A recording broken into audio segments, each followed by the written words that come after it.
my writing and advocacy have really come to understand so deeply the through line of violence, and not really its prohibition, but its strategic regulation in society.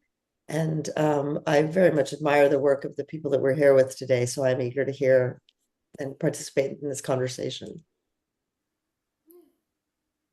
And do you want to share where you're currently based as well?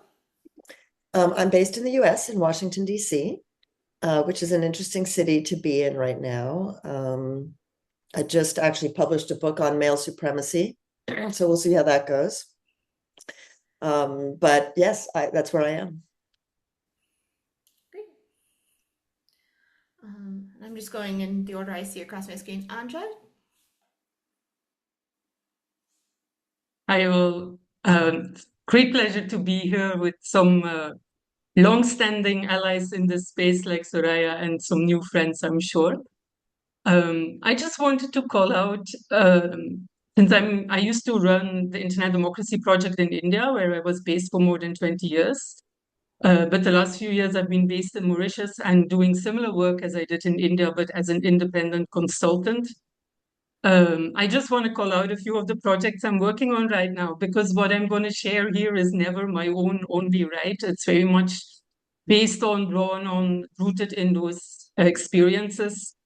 One is a global dialogue on TFGBV, which I co-organized together with CREA, or I organized for CREA, more correctly, a global South feminist organization, actually last week only in Nairobi, where we really wanted to look at how we should look at TFGBV today, specifically in this moment. The second one is primary research I'm doing with Point of View in India that looks at how we really need to expand our understanding of image-based abuse, as well as our responses to it, drawing on the experiences of different communities that have been marginalized in that debate, including in the Global South, such as sex workers, transgender people, or women and queer people with disabilities. And finally, my work with the Center for International Governance Innovation in Canada. I'm working with them on the supporting Safer Digital Spaces project, which is quite special, I think, because it's actually building a quantitative data set on online gender-based violence, particularly in 36 countries. The results of the first 18 are already out, so I can speak to those, but the next 18, which are all in the Global South, we can all look forward to next year.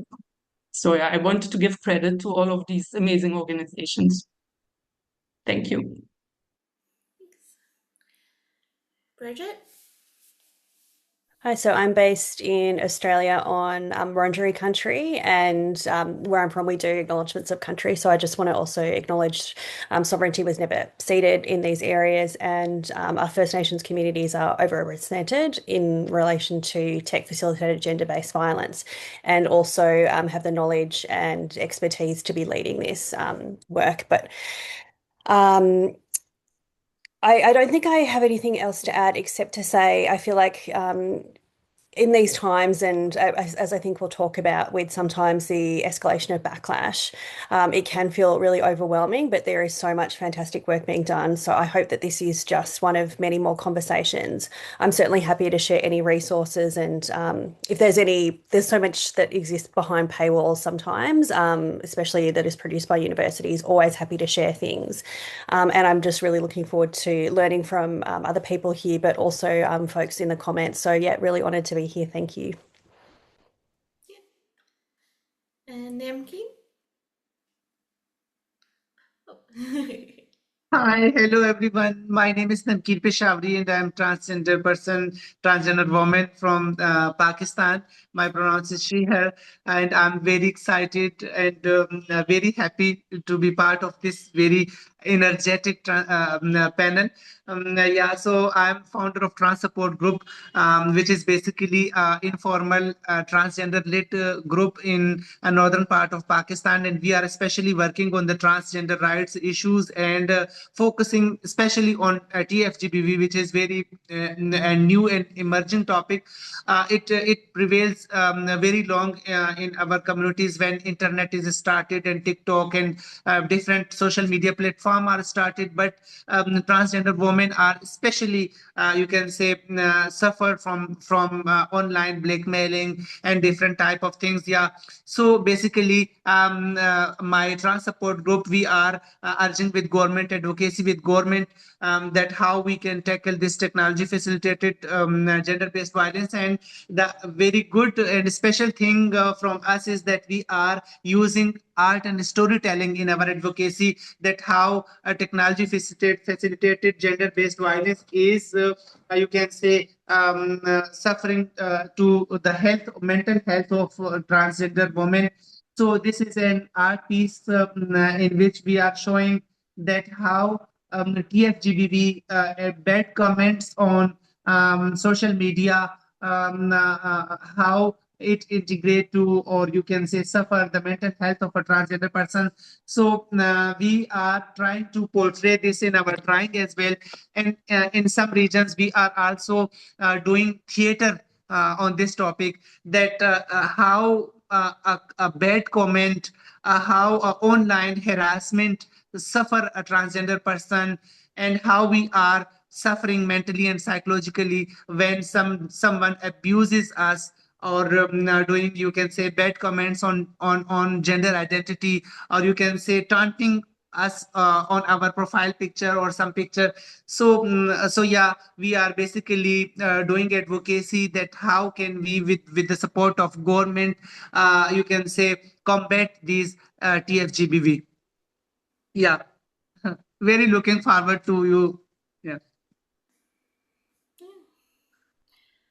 Thank you. Yeah, so thank you all so much for being here this morning. And yeah, so my first question for the panel is going to be kind of a broad question, but how does TFGBV show up in your region and work? And I don't know who would like to start or who wants a minute to think about that.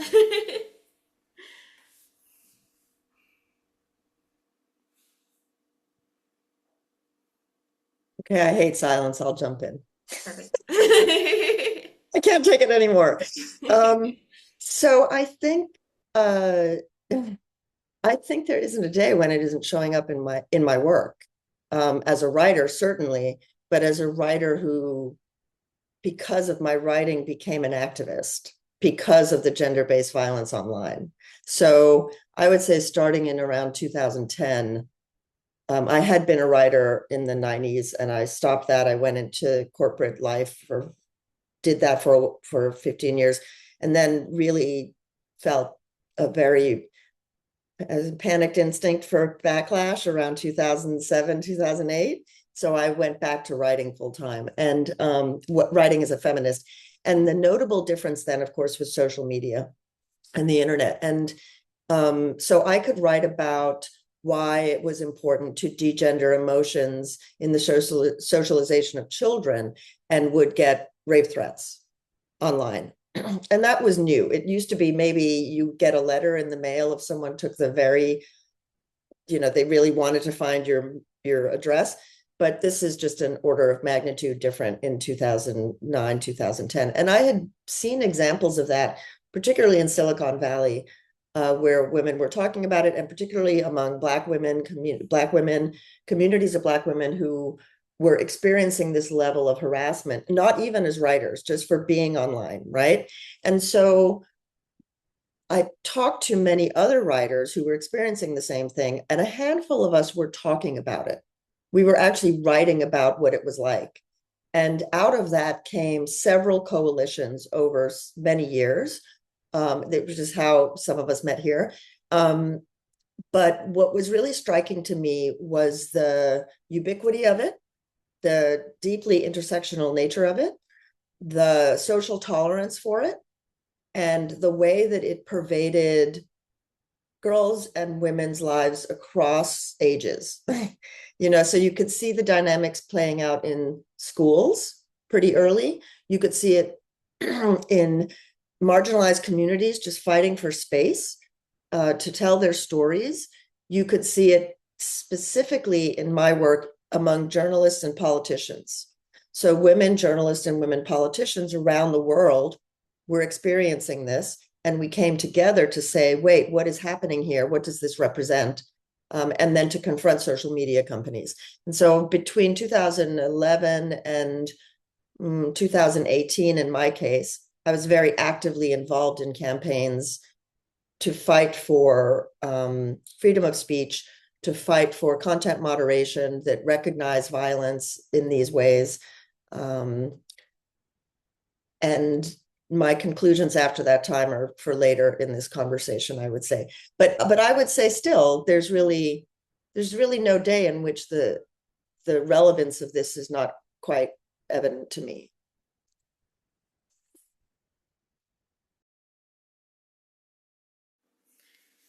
Thank you. I'll put Bridget in the hot seat. I was just trying to keep it. I would absolutely agree with that. I think on an everyday level, and so we see by unknown or maybe anonymous actors, and because technology can shield people's identities, and this can be sort of more one-off comments that the panelists have already talked about, or more sustained attacks. And I feel like Gamergate's probably the most well-known of this, which can be more or less organized. And absolutely, we see people in the public eye, like women especially, targeted. There's a quote that I remember, and I unfortunately can't remember who wrote it, but it was something like men are attacked for their ideas online. Women, and I would also say people identifying as gender or sexuality diverse, are attacked for their presence. And that's very much, I think, resonates with what I've seen. We also see violence against people who might be known. And so these might be someone, for instance, on dating apps. It might be someone who is recommended. If you think about how platforms will recommend, oh, you might know this person, like that's one way that networks might be extended. And certainly women with disabilities can often be targeted in this way, particularly cognitive and intellectual disabilities might be targeted by people from outside their network but connected. And then also people who are known. And in the context of my work, and certainly where I'm based, we see this with what we call family violence. So it might be between intimate partners, it might be between, parents and children, anyone in the family network. And what's really tricky in that space is I think we often talk about cybersecurity as this unknown person, but we're talking about this kind of intimate threat. So it's somebody who is very much knows you and knows your technologies that you're using and can weaponize this. But I would say it's those three spaces people who are not known or anonymous, who might be known, who are known. But essentially in every part of women's lives, I think we do see tech-facilitated violence presenting. And I'll pass over to someone else now.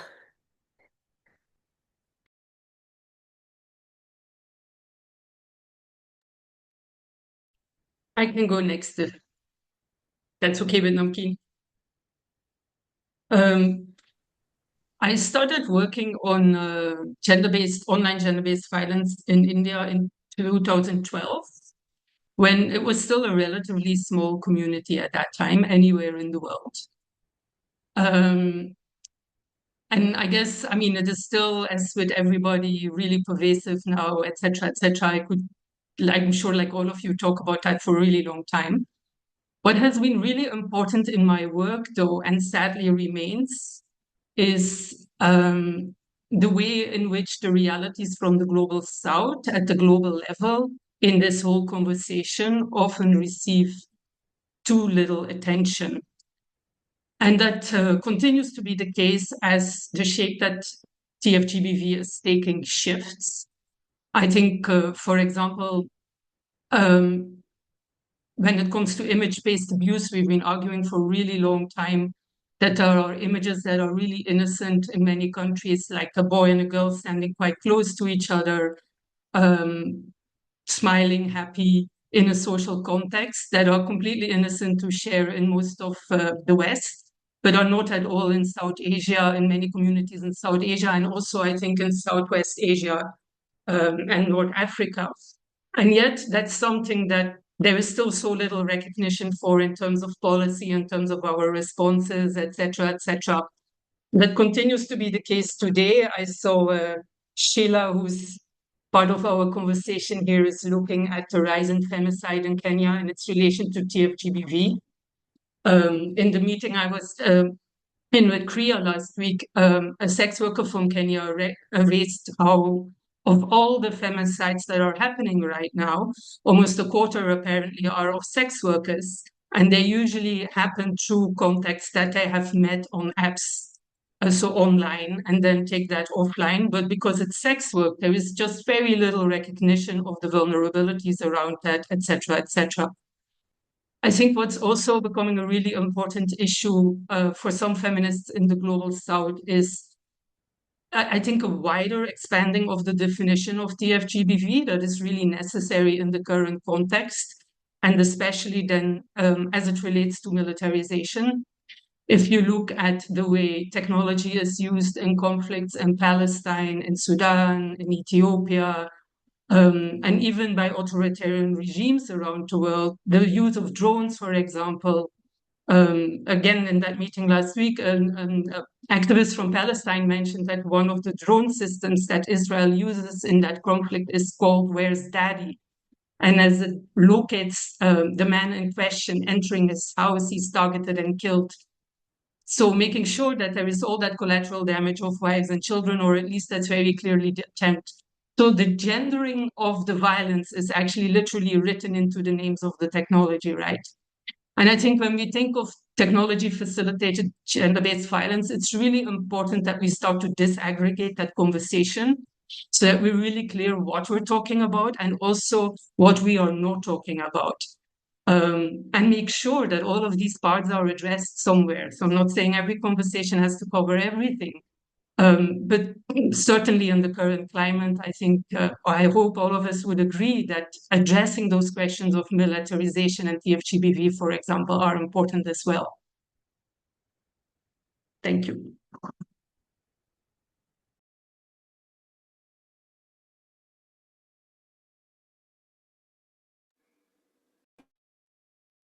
I think it's my turn. Yeah. So my motivation is that I started working because of my own lived experiences. Because in 2020, I storied by an international organization with my some pictures and images, and they were available with the story on the Google search. So. So after some time, I observed that some people, you can say, take my pictures, and you can say with unauthorized, they using my pictures on some very, you can say, nude platforms and websites.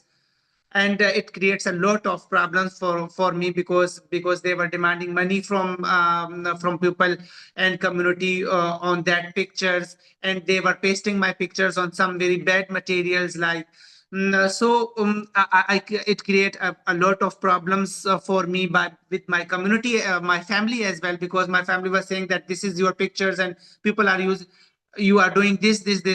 So it takes a lot of, you can say, hardships for me mentally as well. Then I request the organization to please remove these pictures from Google search engine because it was creating harm for me. So my journey started from that, and I learned that how we can, you can say, report you can say fake account with fake picture or someone using my picture. So how to you can say report on YouTube, how to report on Facebook. So I learned all these things, and then I started my work for my transgender community as well, because in my province and in Pakistan, transgender women are 100 times more vulnerable towards TFGBV because the people want to, you can say, see transgender women on different platforms, but in the same time, they are also, you can say, exploiting them online. They are doing, you can say, flirt messages. They are using their, you can say, ID profile pictures and different, they are stealing their information as well, because our transgender community in Pakistan are not, you can say, educated or not familiar with all security settings, so they are unable to protect online themselves now. So I started sessions on, you can say, privacy settings of Facebook accounts, TikTok accounts, and working with my community that how we can protect ourselves online, because TikTok is a very famous and familiar app here in our province in Pakistan, but still we are facing a lot of challenges until that most of transgender persons are having threats of murder, being murdered by their families because of these TFGBV, because people are online demanding and you can say harassing them. Na? So my organization and me, we are working on the sensitization of community as well as the awareness and education of our own transgender persons, that how we keep ourselves safe on online platforms, and how we can report these type of incidents when someone, you can say, text us in bad manners, or even these there are reports that transgender women are, you can say, asking for the extortions as well through online Facebook profiles, and when we goes to these profiles, they are fake profiles. So this is very much, you can say, new thing. And the other problem is that nowadays we are facing that AI intelligence, artificial intelligence, are doing very bad with us, because people are making videos with our faces, with faces of someone else, and in the real, they are not, you can say, real picture or photo. There are intelligence based or AI made videos or photos, and people, you can say, harass transgender community, transgender persons, that we will, you can say, circulate these videos, nude videos now. Yeah, so these are emerging facts in our areas, that people are using AI in a very bad and in negative manner, which is accelerating the challenges of not only transgender community, but the women are also facing these type of challenges. Yeah, so we are working on that, and especially we are making that type of this is my drawing which we create to tell the communities that you should give us support. This is the support mechanism for a transgender woman, that we are vulnerable persons. We are, and we need your support, and we need your acceptance. Now, so TFGBV is doing very bad with our transgender community, and we are working by ourselves to make our security proof, because no one can come to save us, but we are doing ourselves, that how we can, you can say, we are doing different training sessions to our fellows. Although our transgender community is not educated, but we are doing their practical exercises on their local languages, that they can learn that how we can strict our online privacy settings in our own social media platforms. Yeah, so these are the some of our actions. Yeah, thank you. Thank you. It's really always wonderful to hear so much about all the different things people are working on, and kind of your experiences. So my next question was, and I think we've touched on this a little bit. Are there specific types of TFGBV that are particularly common in your region or line of work? We rather that if that's on social media or other digital tools, how has that changed over time? And then are there particular groups that you've noticed seem to experience higher rates or different ways of experiencing TFGBV? And we'll start, I'll pick on Anja. Oh, it's a lot to say about this. I think one thing is, so if you look at the CG data set that I spoke about earlier, it looked at a variety of forms of online gender-based violence. And I think what is really interesting about it is both what it shows as what is similar as what is different. For me, one of the things that stood out already in the first round was that the most common form of TFGBV is actually being repeatedly contacted against your will, which is the top issue around the world. And it really stood out for me because it's not something that we generally pay that much attention to. So one way or the other, we're still so much focusing on the more extreme cases, which of course deserve our attention as well, right? But it just points out also, I think, how much more normalization of these kind of things there is as well. Not being or repeatedly being contacted against your will is an issue for men as well. But of course, for women, the implications, or for gender and sexual diverse communities, the implications are often just vastly different. Another thing that was interesting in the data set, though, like I said, is some of the differences, which I think, again, coming back to my point of, I think we need to disaggregate these conversations a little more and be more specific about what we're talking about. In India, actually, the perpetrator was as likely to be somebody who is identifiable, and that could be somebody you're close to, or a work colleague, or a fellow student, or perhaps a politician or another public figure, as somebody who was anonymous. And at the same time, what you could also see was that email and messaging apps were still really, really popular channels. The data was collected during the COVID pandemic, though, but were really popular channels to engage in TFGBV. And why that's interesting is because what we've known historically is that in India, the gender balance on, well, there is no gender balance, for example, when it comes to Facebook. There tend to be many more men than women on Facebook in particular. And the argument that often was given by parents, especially in North India, was that, well, on Facebook, anybody and everybody can reach out to you. So we need to restrict engagement to places where we can control more who will be that person. And so that's why, for example, WhatsApp had far more acceptance to be used by young women in those families.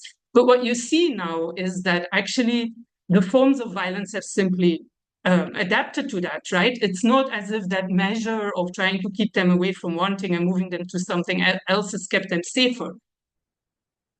When it comes to who's more vulnerable, Namkeen has already made that point, but if anybody needed data, the data shows also in a really extreme way that gender and sexual diverse people are, in general, way more vulnerable than both men and women in general are. So I'm not saying that there aren't particular groups of women who are also more vulnerable. There are.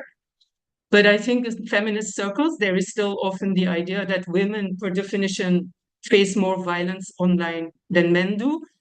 That's not the case when you look at men and women, but it is most definitely the case for gender and sexual diverse groups. So in India, almost 90% had reported experienced violence.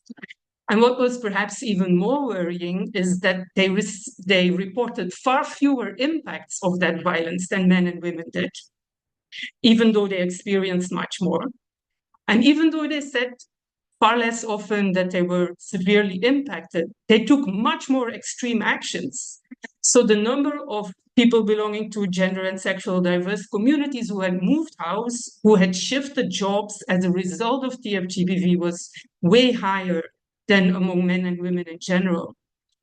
I find all of these really scary findings, actually, which again, I think we're not yet fully dealing with what that means. It's putting this, it points to the normalization of violence, even by communities themselves. And I think it makes the whole situation even more dangerous for them now. If you look at the current climate in which rights of gender and sexual minorities are already under attack in so many countries. So yeah, for me, that was one thing that really, really stood out. Thank you.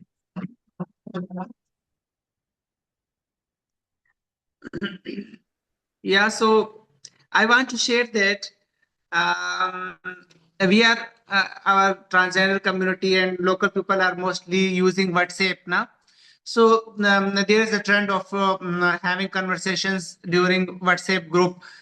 So WhatsApp have very good policy settings, privacy settings, sorry. But still, when we send a photo in one view option, but people are, you can say, taking pictures from another mobile, from one view picture as well. And then they share this picture to some other groups. And it will, you can say, a type of, you can say, harassment when people use this picture to some other else, and especially in our context, when transgender persons are not openly came out, na? So people use their pictures. And in a transgender woman context, I want to share that people were also sharing our pre-transformation pictures, na? Because they were available online in our previous profiles or Facebook profiles. Yeah, so especially Facebook, Instagram, they are very much, you can say, vulnerable and unsafe for transgender community in our area. Um, in me also, I'm nowadays I'm using only LinkedIn from my professional settings, but still I'm facing harassment on LinkedIn as well, because some people are approaching on LinkedIn and they get message, hi, how are you, I need your WhatsApp number, na? And flirting online. Yeah, so still we are vulnerable on professional type of social media platforms as well. So my ordinary transgender people, as they are unaware of the security settings, so they were using their photos on Instagram, and people take screenshots of Instagram. So I'm very thankful to that platforms who are banned taking screenshots. Like in WhatsApp settings, sometimes they are also banned to taking screenshots. And in some platforms, social media platforms, is also banned to taking screenshots. But our transgender community is very much facing trolling on social media, online trolling, because hate speech towards transgender community is started. So everyone is giving their reviews, and nowadays the other issue is freelance journalist. There is a lot of freelance journalists who have their own platforms, and they are, you can say, they are giving false informations without any research. They are, you can say, doing false information, which is also a TFGBV, I think, because if you are doing false things about the transgender identity, if you are saying that transgender people are blah blah blah, so this is also a TFGBV, because we feel a lot of hardships because of that freelance, you can say, talking points, because the right wing is already against us. But with this type of freelance journalists who are spreading false information on the identity of transgender persons with some fake pictures, so this is creating a lot of hardships. Yeah. So thank you.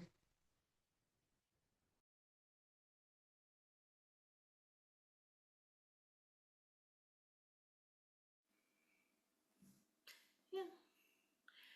Bridget or Soraya, do you want to jump in? I can jump in, sure.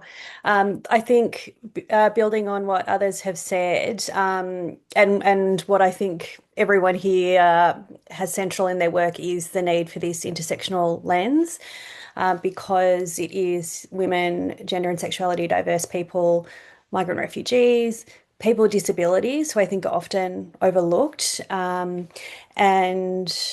it's rarely occurring on its own. So we see, for instance, TFGBV occurring alongside racism, homophobia, transphobia combined. We also do see high vulnerabilities in non-urban areas, and that can be, for instance, because people have less access to support. Femicides are also greater in these areas, and we've seen a strong link between tech-facilitated abuse and femicides as well. So I think it's really important we have that centrally. We're certainly seeing an increase in AI, like Namkeen's talked about with, so we often refer to them as deep fakes. They're created images or videos.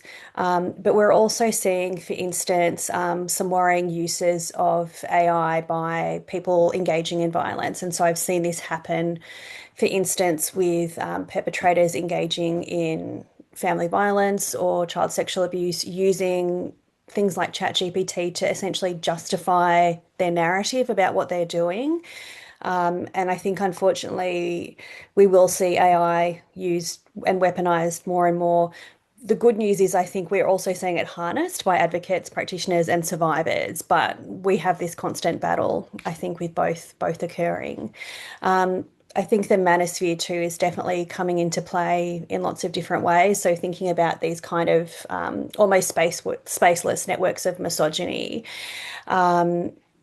And this can be like the men's rights activists. It might be sort of men going their own way, or pickup artists, or incel groups. There's so many different groups there that I think are harnessing on a lot of the failings we have of technology. I don't think it's a surprise that the groups that we're talking about experience higher rates of victimization, because unfortunately, a lot of the people making the technologies and making the decisions about technologies are from a very limited group. And so we're often talking about cisgender white men in the room, and they're not thinking about the vulnerabilities, the ways that technology can be weaponized. And so what we really kind of need to be seeing is more and more diversity in the tech industry and pressures on tech platforms to be engaging with groups. And so we've seen some shifts, like we've seen a bit of a shift with Apple. I remember when Apple released the AirTag, and everyone in the domestic and family violence area just kind of immediately was thinking this is terrible. And then after some engagement with the sector, with victim survivors, they brought in some changes, for instance, and it's not fail safe, but some changes like getting an alert that you have an AirTag traveling with you. But what we really need is to flip and have our technology companies thinking how technology can be weaponized from the very start, and that means having more diversity in the room and also engaging with these other groups. So I think that's really key, and also leads to why we see this targeting. Of course, we've got the broader social drivers and factors about why this violence is occurring, and it's just replicated in the tech industry.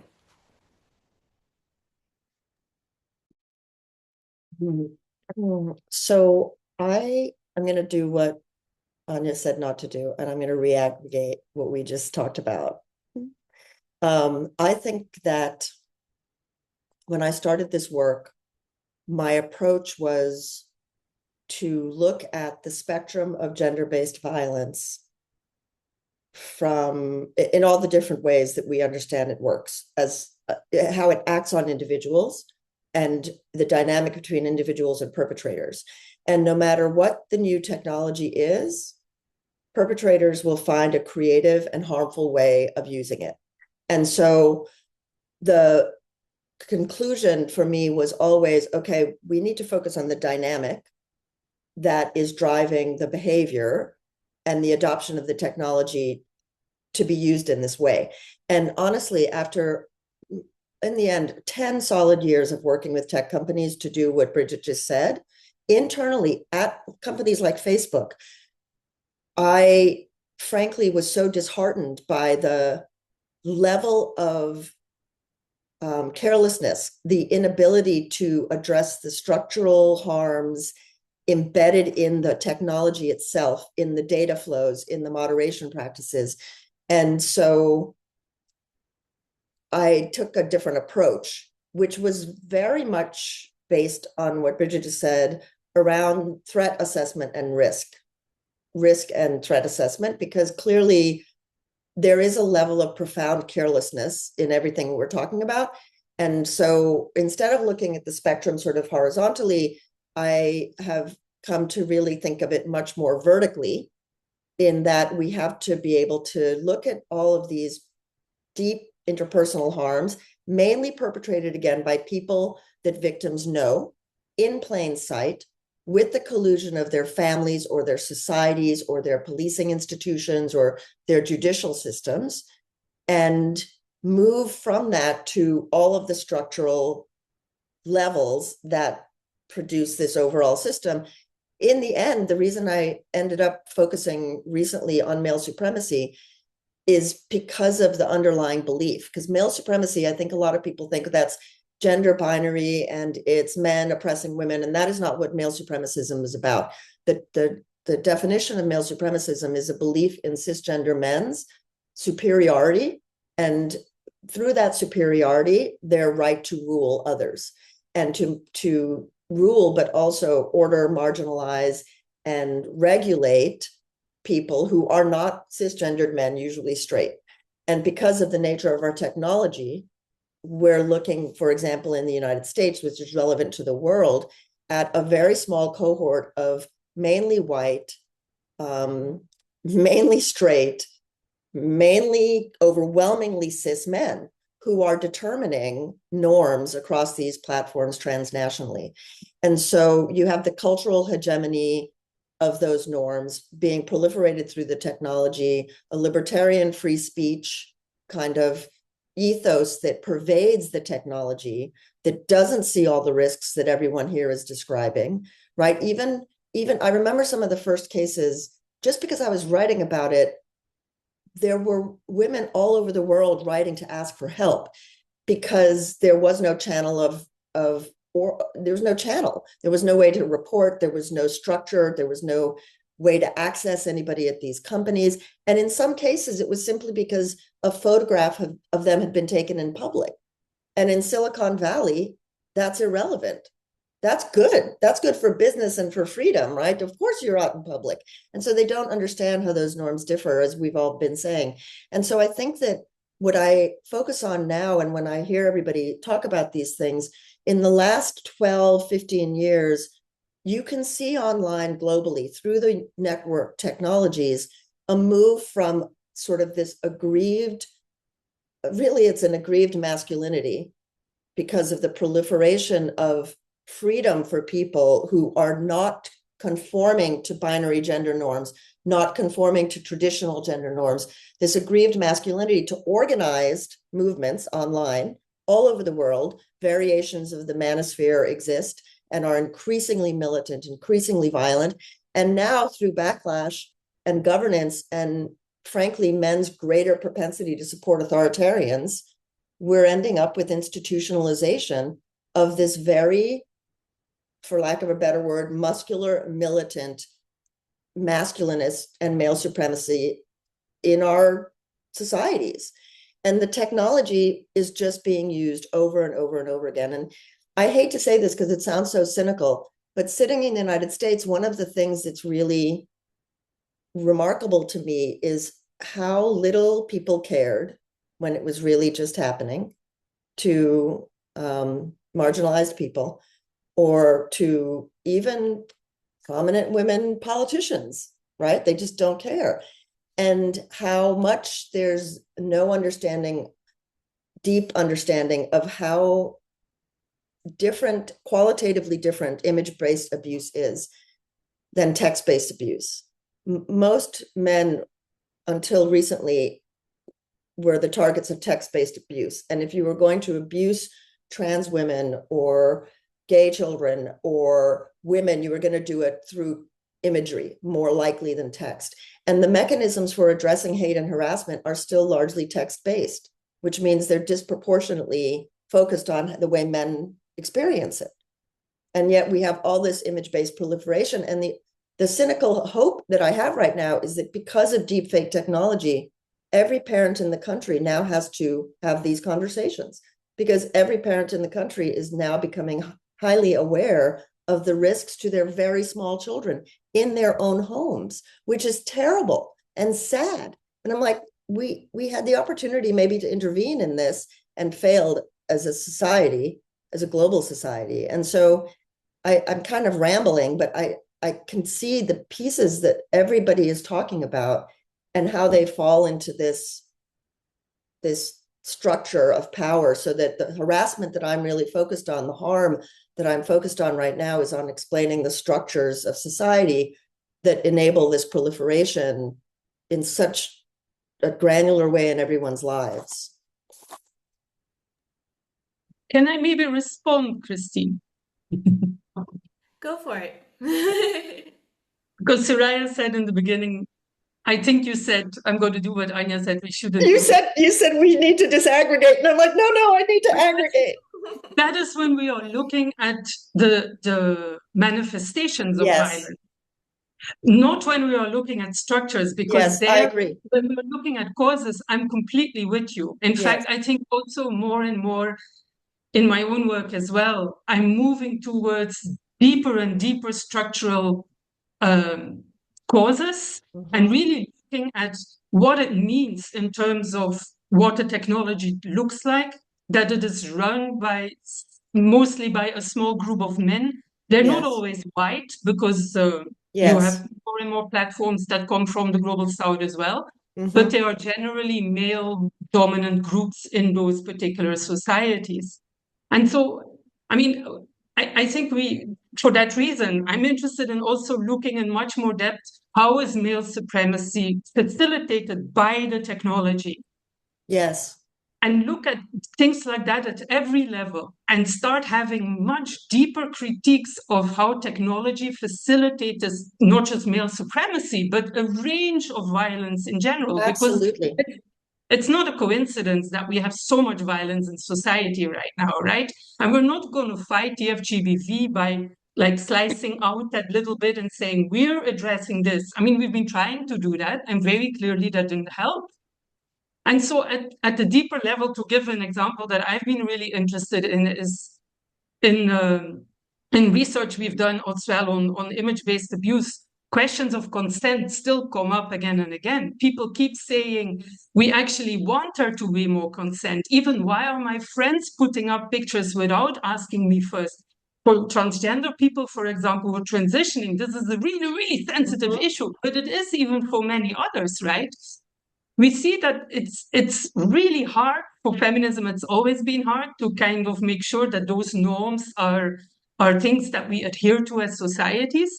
But right now, I'm really wondering, like, how do we want young people, young men, to really learn notions of consent when AI companies, all the big platforms, can violate them deeply, left, right, and center, are even being taken to court over it in the case of the AI companies. And the courts are saying, actually, it's fine in your case. What they do with online consent in general, on digital consent, is more or less meaningless. No, all these boxes that we're taking to say that we agree. If you look from a feminist perspective of what consent means, meaningful consent is not possible if power relationships are so deeply imbalanced. And yet we're not doing anything to correct the power relationships. We keep talking about consent left, right, and center. And then what? We are confused if it becomes more and more difficult to uphold it as a value in society in general. So I think we need to be much more aggressive about these things. Why are we accepting these business practices from platforms? Because as long as we allow them to get away with that, I don't think that top level is going to dramatically change. I mean, I do think working on gender norms, etc., does still play a really, really important role as well.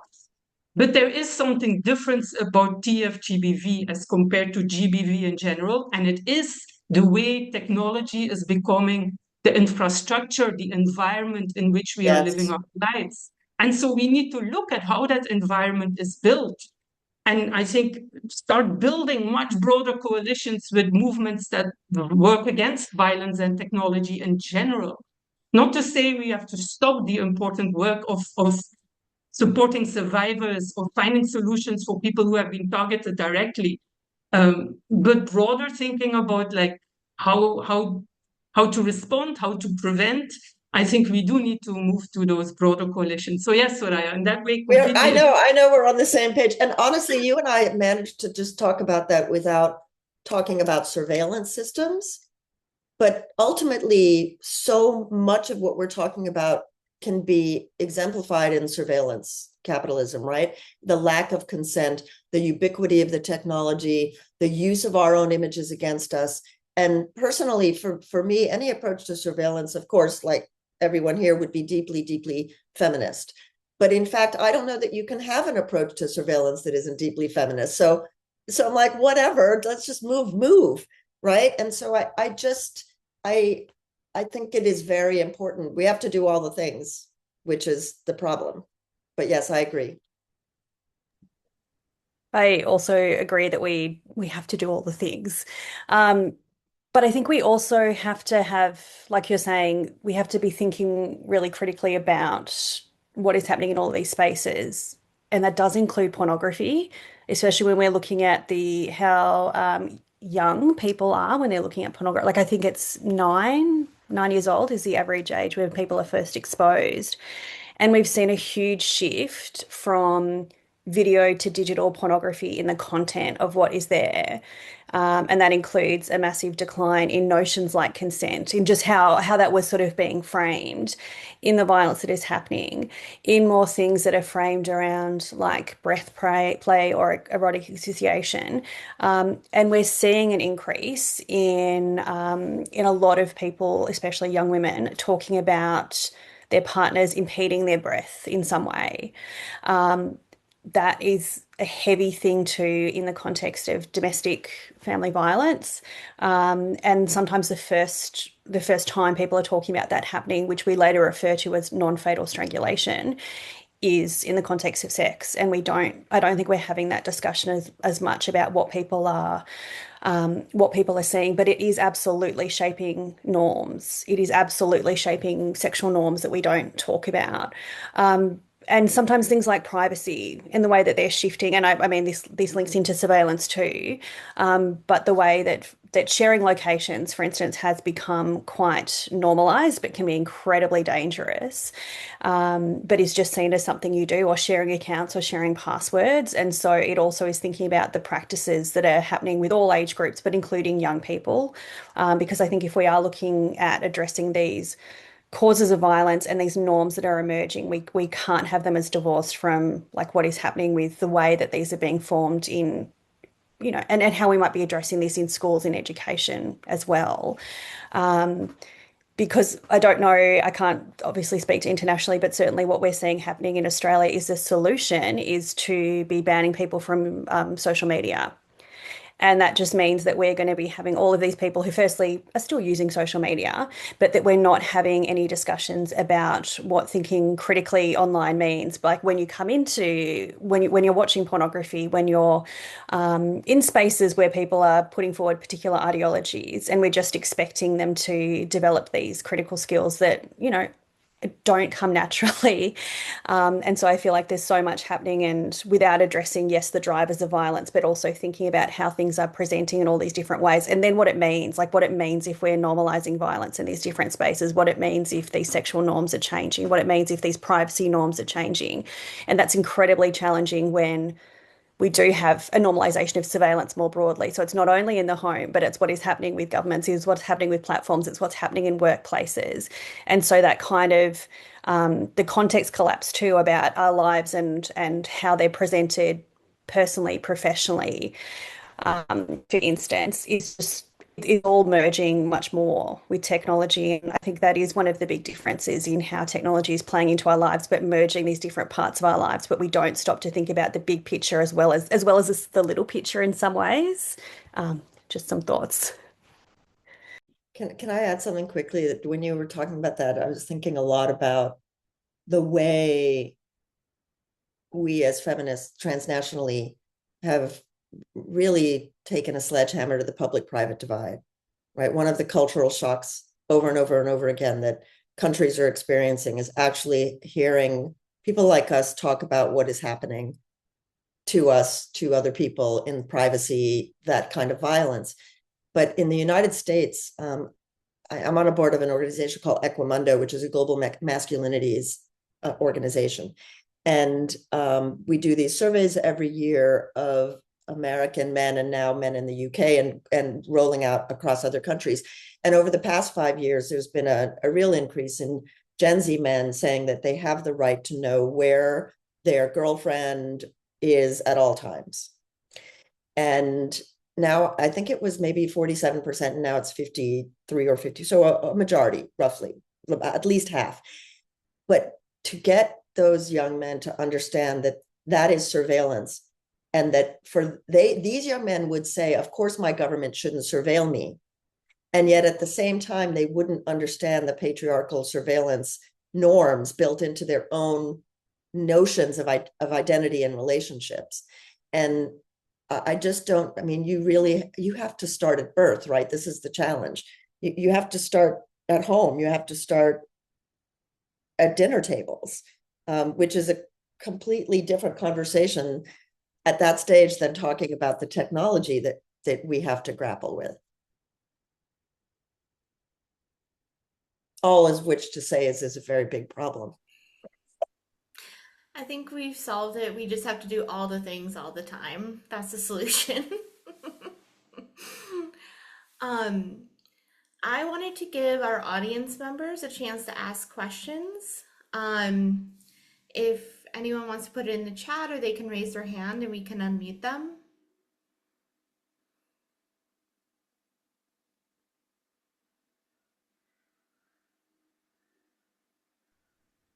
Hi everyone. I don't know if anyone can hear me. Oh, hi. It's nice to be here. It's great to be here, really. I'm Ayomide. I'm an intersectional feminist and a survivor of TFGBV myself from Nigeria. And I really want to thank you for putting this together, right? I feel like these conversations are very important, and I'm glad to be here to, experience and hear, all of these different experiences, right? So my question would be this. It was interesting, seeing how, like us, seeing Soraya and Ajahn, I don't know if I murdered her name or I pronounced it correctly, I'm sorry. But seeing how, the way, debating about the best way to tackle this violence, if we go from a vertical stance, which is going to the very top, the corporates, governments, getting some protection legislated first, or if we go from bottom up, right? Which is where we start having these conversations amongst ourselves, in small communities, in our families, starting this awareness and this advocacy right from our homes, right? And I know that the last speaker did say that we can do everything all at once. Now, I want to ask, like, how exactly do we go about it? Because feminist resilience is something, especially for us in Nigeria, is something that has been a very big issue. Being able to withstand the restriction from governments, from society. And it seems like we are demanding, the group of people that would most likely start these conversations in their homes are people that are already interested in these rights, queer people, people from marginalized communities and all. And we are also the ones that are also expected to, lobby with policymakers, collaborate with decision makers. And there's a tendency, for there to be burnout. Imagine going to conferences, attending events, trying to meet policymakers. And, these conversations are never easy in these rooms. And then coming back home, having to do all of this. Is there a way we can, I don't know, like how this can be democratized, right? So that we don't have the same group of people, that are also trying to fight this vertically, also the same one, trying to fight it horizontally and from the bottom. Yes, I think that's my question. I don't know if I was able to articulate my question well, but yes, I'll throw it open to anyone who can answer that. Thank you.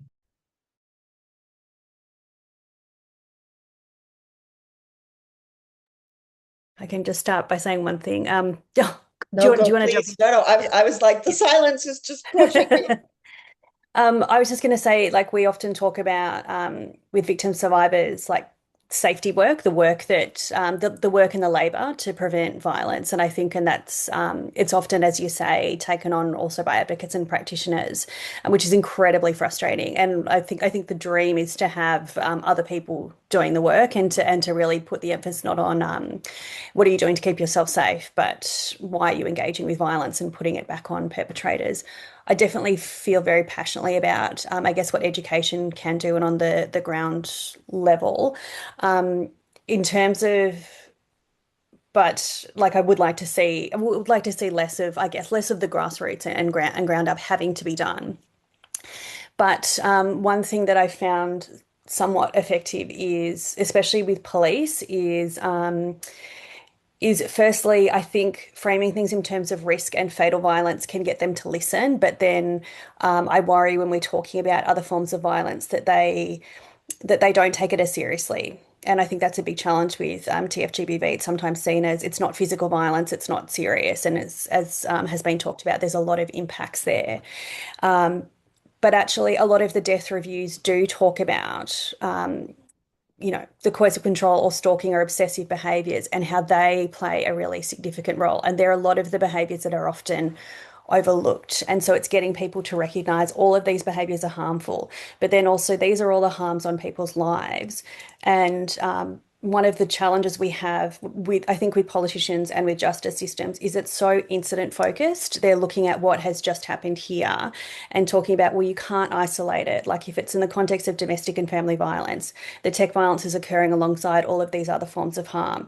If it is, something by an anonymous actor, that is not the only form of violence that someone experiences. And so we talk sometimes about this continuum of violence, and it's like people, especially women and gender and sexuality diverse people, they don't experience only one thing. Street harassment happens. And then there's the equivalent of like a harassment on social media, which is almost like a street harassment equivalent online. There's also, harassment in the workplace. There are all of these forms of violence that someone experiences, and you can't be isolating it. And so getting people to recognize the lived reality of violence across someone's experience. And one way I think we do that is less to say, what are the problematic behaviors or technologies, and instead to think about the impact and asking people, what are the behaviors that make you feel uneasy and uncomfortable and fearful? Because then we really capture the lived reality, and all the forms of harm which our systems might tell us are not serious enough. So I feel like it's getting the lived reality recognized and sometimes using their language or frameworks. Like that's how I started with police, talking about risk and fatal violence. And then you can open up the conversation more and more to, well, these are the other impacts of violence, and this is why you need to care about this. So it's sometimes putting things in the language that other people understand, but definitely not advocating for more laws. I think that's not the answer. If people understand gender violence, they understand tech facilitated gender-based violence. If they don't understand gender-based violence and the drivers of violence, they will never get it. I agree with all of that. And I think two things. One is it's so exhausting to do all of it at every level. It's impossible. So that happened in the case, like I realized that pretty early on. And so I started a coalition. This is how we ultimately actually met. I'm thinking, but I started a coalition that was called the Safety and Free Speech Coalition.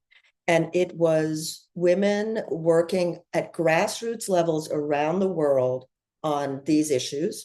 And then researchers, legal experts, policy people. There were people working in governments. There were people working in academia. The only people not included were actually people working at tech companies, because we were doing battle with tech companies. And that coalition was informal, and it was basically, it lasted from 2012 to 2018. And personally, I think it was very effective at doing some very specific things. First of all, it brought us all together to prioritize our demands to companies, because they could play whack-a-mole with us, right? They could literally they could play advocates against each other and say, oh, we're already talking to those people over there about this.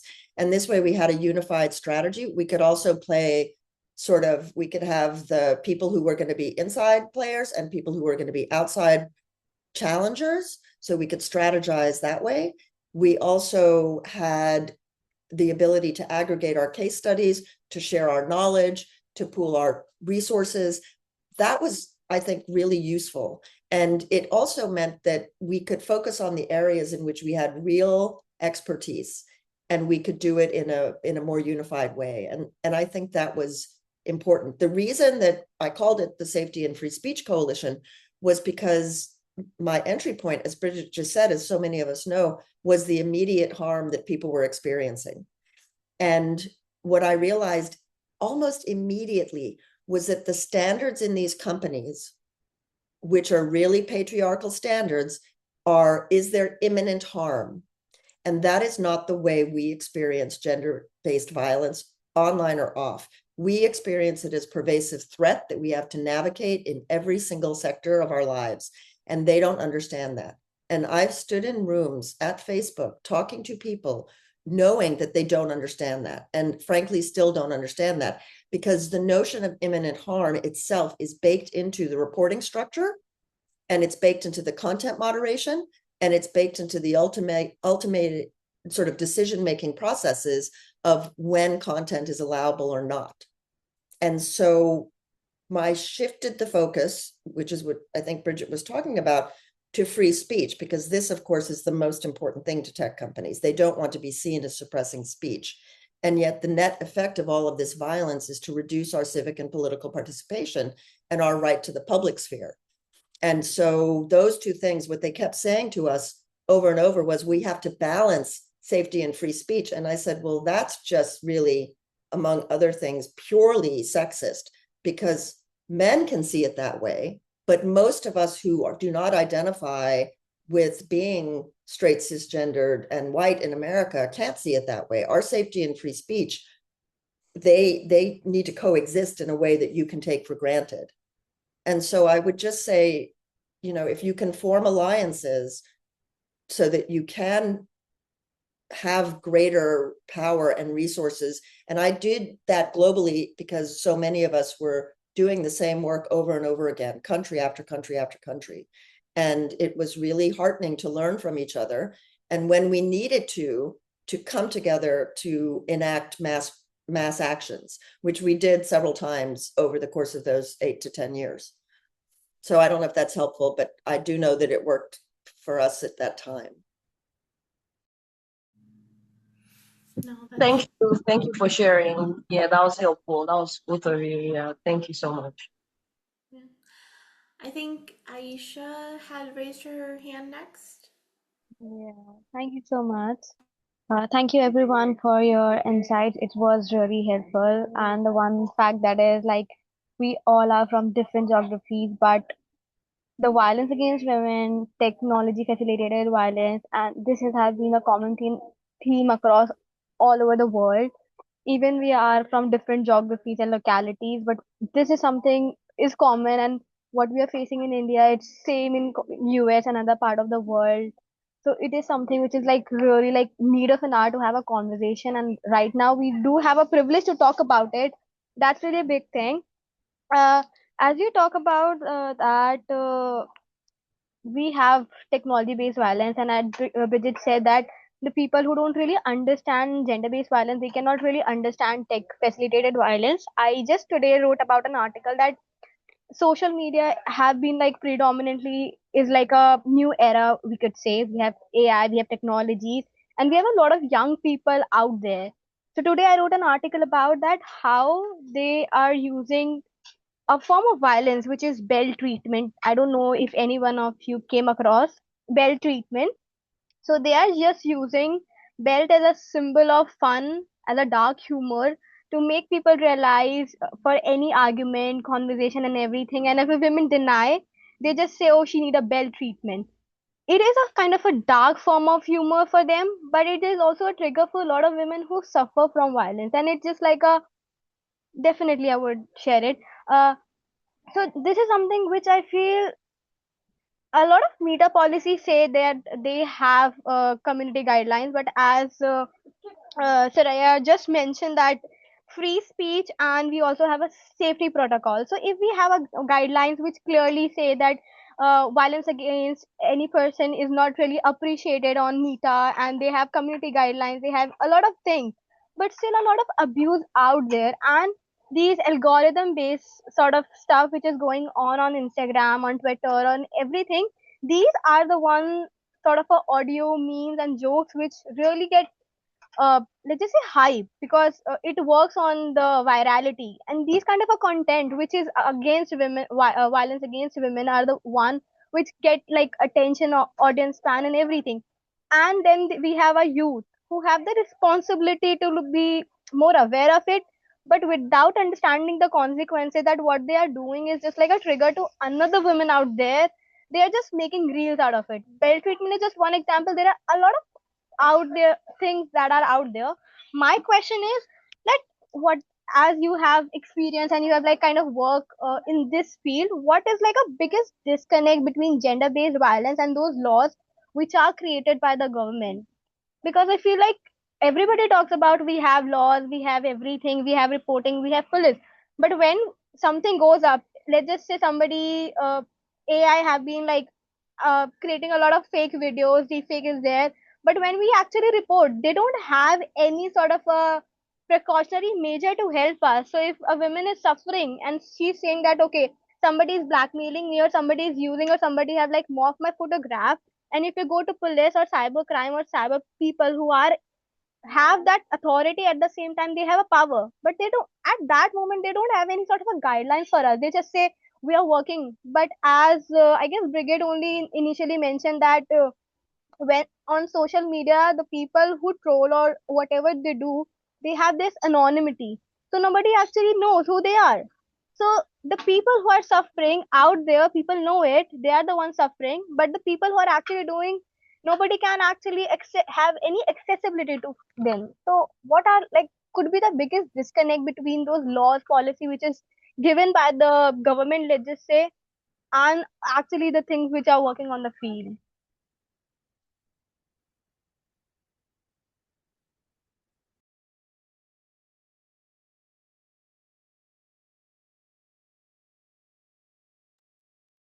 I can say something about that. In the context of India, one big thing is implementation. Sometimes the law is good. I think India was one of the first to have um, a law on the books that disallowed the non-consensual sharing of private parts of somebody through images online from 2008. It wasn't called like an NCII law or anything, but effectively that is what it could be used for. Super progressive, also included consent, really, really positive. But in practice, if you actually had shared, if somebody had shared your intimate images online, the police would generally use a much older provision that came from colonial law and basically forbids all sexual material and doesn't look at consent either. And so it was really unfortunate that you had both of these on the books in India, because one had consent, was really, really progressive, and the other one basically is a morality law that makes all sexuality illegal. So there's these contradictions in the law. There is also really massive questions around implementation. There's also the issue that, I mean, apart from the fact that they don't always know the law, the police, they don't necessarily implement it correctly in that way. But in addition, police is part of society. And so the biases that society has, police generally has as well. And actually, when we talk to people who have been targeted by any kind of TFGBV, very often victims don't want to go to the police, or their family doesn't want to go to the police, or both don't want to. What is almost unanimous, though, is that people want, for example, if images have been abused, they want them to be taken down. They want it to stop. They don't necessarily want a criminal law to throw the person in jail. In some cases, they do, but very often that isn't actually the solution that they look for. And so I think that's another issue with law more generally. At the moment, I think in many countries, it looks very strongly towards criminal law still. And criminal law is problematic in so many ways, including who are the ones who are most likely to be thrown in jail, who are the ones who are most likely to be arrested, uh, who will get the highest sentences. Again, usually the biases of society already play. And then if people in any case don't want to go to the police in the first place, if vulnerable communities don't want to do that, it's not necessarily the best solution. In addition, especially a lot of criminal law in practice is, even if it's meant to curtail violence, there are often backdoors where they become censorship laws as well. And what you see, not just in India, but in many countries, is that governments then start to misuse those laws, which is why Soraya, with a lot of foresight, called that the Safety and Free Speech Coalition. That did not help only in the conversation with tech companies, but also with governments that were still formulating law around the world at that time, right? Because we didn't want the space for pleasure, for expression to be closed. And yet, very often, that is what happened. So again, Point of View actually did a really interesting study in the context of India, looking at how that section that makes it illegal to put any sexually explicit images on the internet is used for political censorship of images where there is no sexuality involved at all.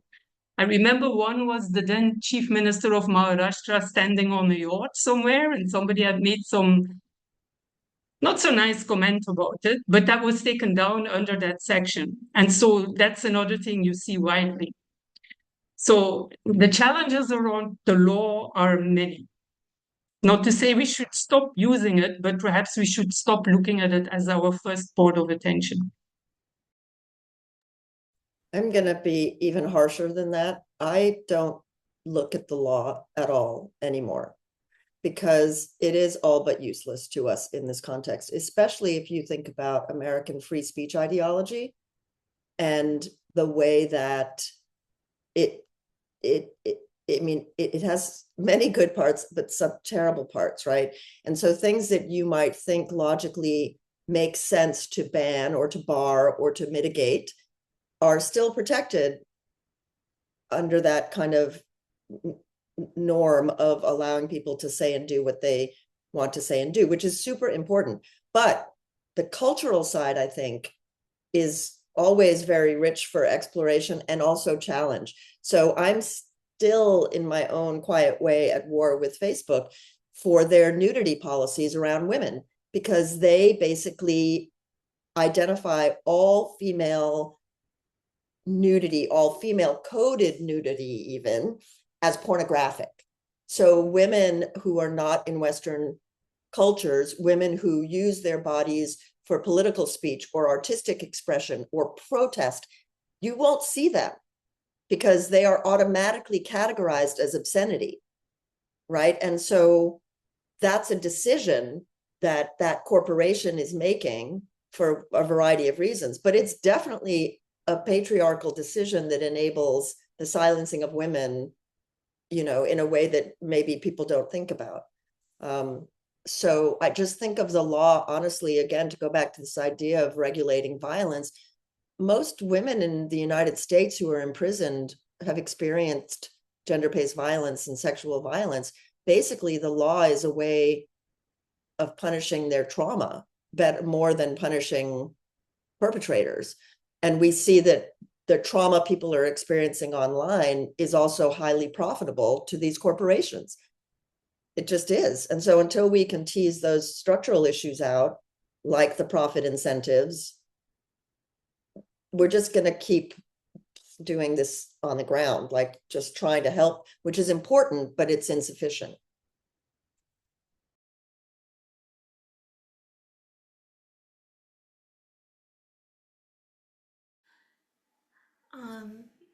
Yeah, Aisha, we're almost running out of time, but if you have any brief follow-up thoughts, as much as I'd love to keep this conversation going, I know we have to close out soon. Yeah, just one last question. I guess that would be a great sum up because we know when we talk about tech facilitated violence, there is something which is not in our control, and as you clearly said that laws are really performative. They don't do anything. If we are looking to future, do we actually have something as a closure, or is there anything when we can actually do for this to get rid of it? And does women ever going to have a peaceful sort of digital space, or it's just gonna be next year again we're gonna sit and do the 16 day of activism and it's just gonna go and on and we're gonna pass on to our next generation and we will still discussing that, with another additions of technologies and things gonna come up, or are we actually looking be more optimistic with some maybe a little hope or something gonna change? I'm happy to say something just really quickly. I think just as much as tech is weaponized, we can absolutely harness it. And there is so much being done by advocates and practitioners and survivors. And I mean, Nankin's spoken about that a lot today, but that we really can look to. And certainly when we've had a lot of, I guess, failing systems in where I'm based, so we've had incredible activism and work and support from survivors. So I think we do need to hold on to what we are doing and the collectives, like Soraya's talked about, the collectives and ways that we can come together. So we're not replicating work, but we're sharing strategies and also support because it can be such a difficult space to work in. And I'm also not so pessimistic. I think we're all pretty realistic about the harms, but I do think that there are so many unintended consequences, one of which, for example, is people like us being able to talk to each other and then do things. And I just don't think we're going to understand what digitized feminism, what the acceleration of feminism, everything's being accelerated, but what the socio-technical acceleration of global feminism is going to result in intergenerationally. And that isn't an immediate panacea, I know, but we just don't know. And if we look at the lives we're leading now, as I say, even the most conservative people fighting against the things we're fighting for are living profoundly feminist lives compared to even a generation ago. And we don't, I think, talk about that as often as we could. I'm really sorry, but I'm a bit more pessimistic in some ways, in the sense that I really believe that technology is fundamentally changing our world in ways we cannot yet fully oversee. So for me, this is a moment like when you read history books about the beginning of capitalism and Protestantism and colonialism and how all of these things came together and all the massive change that happened then in a short time. And we're still living with the consequences of that today. I really firmly believe that we are going through something like that today. And so I'm pessimistic in the sense that I don't think this is going to be easy because the people who are running the show have money and power on their side. We have numbers, which is why I fully agree with Bridget and Soraya that organizing is really, really important. But money and power are an issue, no? So also, I mean, this is one thing I did want to respond to. Bridget earlier said we should ask, I wrote it down, I don't want to misquote you. Companies need to think about how tech can be weaponized from the start. But all the big social media companies right now are part of tech companies that are also military companies. Literally, they provide military infrastructure. Have you ever known of a military company that will privilege safety or fighting against violence? It is just not going to happen. And I know these are really hard things to hear because it makes one somewhat pessimistic, I guess. But why I'm saying all of this is because I really think we need to think much more of these on these intersecting structural levels that Soraya mentioned actually quite at the beginning of this conversation, right? And see all of that as part of our work. And then approaching it the way others have said before, we don't all need to do everything. But in terms of how we look at things, I really think we need to see this is not just a fight against TFGBV. This is a fight for what kind of societies we want to have in this new technological world. And then how that plays out will also determine where we will end up with TFGBV.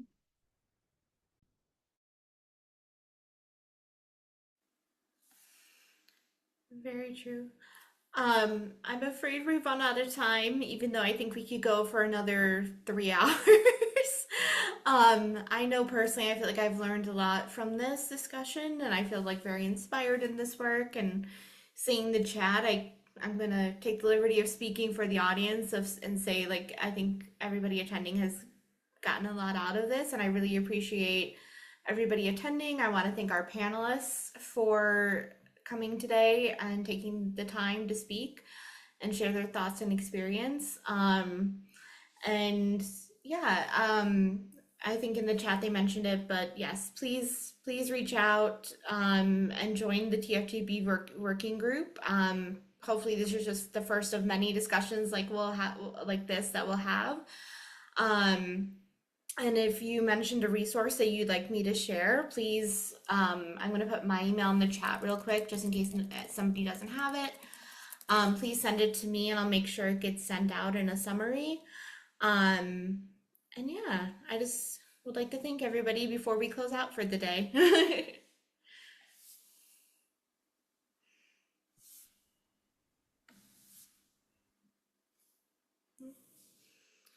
I don't know if any of the panelists want to say anything very briefly. Just thank you, everybody. This was really a really rich conversation. Thank you for having us together, Christine.